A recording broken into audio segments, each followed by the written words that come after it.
Hello, candle lovers. Thank you so much for joining me today. My name is Greg, and this is all about candles. Let's just get right into it because I have a review for you today from Goose Creek. This is whipped cream and cashmere, which is part of what I like to call their grandmother's porch collection. No, I actually really did like the aesthetic of these candles and of this collection, but it's very grandma's porch vibes, guys. Very grandma's porch vibes. This also came out with Perfect Day, which was another beautiful, beautiful fragrance.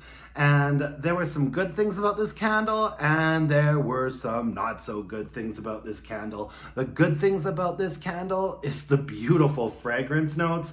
We've got soft cashmere, amber, sandalwood, jasmine, and vanilla. I've got a big X on the bottom of this candle because, spoiler alert, it ended up in my candle crock. But let's talk about the fragrance first.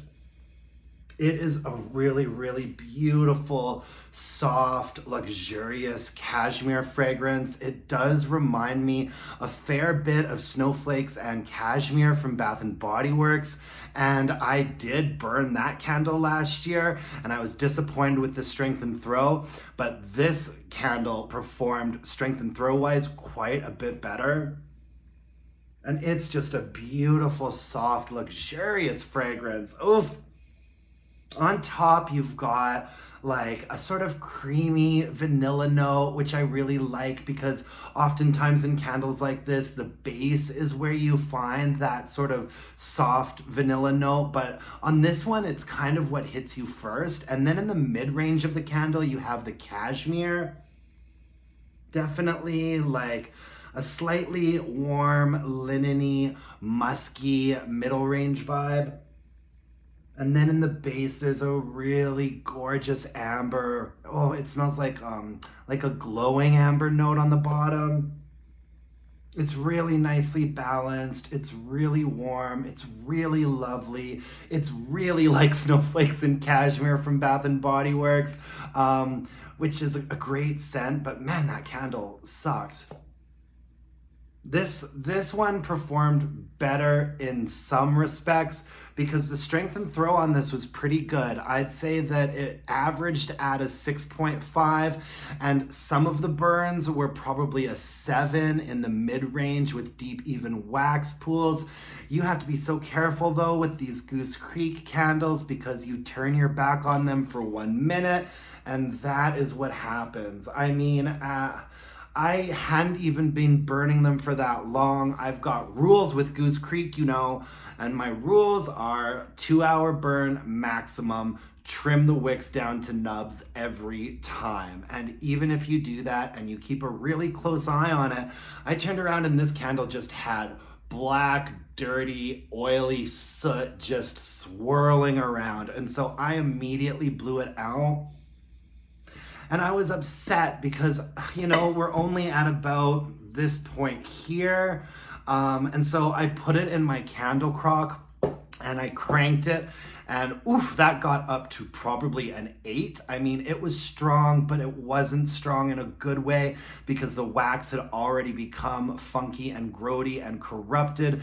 And so I turned that off and just had to call it a day. But I really enjoyed the first 2/3 of the candle. I really, really did. When it was nice, clean, pure wax, it burned really well and really strong. And then, you know, you just go to look at it on your like 6th or 7th burn and it's billowing soot and the wax is just like that. Like, oh, Goose Creek, like, ugh. This has been happening to me quite a bit with some of their candles lately. Am I doing something wrong? If you burn a lot of Goose Creek, let me know in the comments below. I am pretty careful, folks. I am a pretty careful, conscientious candle burner. Yeah, and such a bummer because it's a beautiful fragrance and I liked the fragrance on cold so much that I bought a second one of these. I actually did like a big spring summer Goose Creek clearance haul and I got another one just based off of cold impression. And I shouldn't have done it because I'm voting with my dollar for a candle that you really can't burn the last third of. Did anyone else have a similar experience with this candle?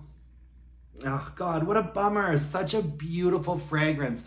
So the second one, I don't think I'm gonna burn it at all. I think I'm either gonna crock it in the bedroom or put it under the candle lamp in my kitchen. It's more of a bedroom fragrance for me. So I think I'm just gonna crock the second one straight from the go, because I really do like the fragrance, you know? Like Goose Creek, I mean, I almost feel like I need to turn some of their candles into wax melts because of the grody, sooty performance issues that they have sometimes. And it's such a shame because Goose Creek really knows how to give us what we want in terms of certain fragrances. And the strength and throw on Goose Creek is really good. It's very rare that you get a weak candle from Goose Creek, in my opinion.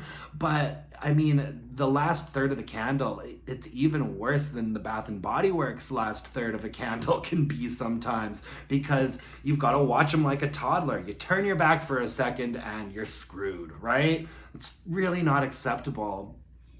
Oh man, that's all I can say about that. A bittersweet story for sure. I am kind of looking forward to putting the second one just straight in a crock right away and enjoying the fragrance that way, because it is a beautiful, warm, luxurious, like comforting, creamy fragrance. Good fragrance, bad burn quality, Goose Creek. What can I say? That's how the cookie crumbles sometimes, folks. And that's all I have for you today. Thank you so much for joining me. I really appreciate it, and I love you for watching. If you could give this video a thumbs up, you should subscribe to my channel, and tell your friends to subscribe to my channel too.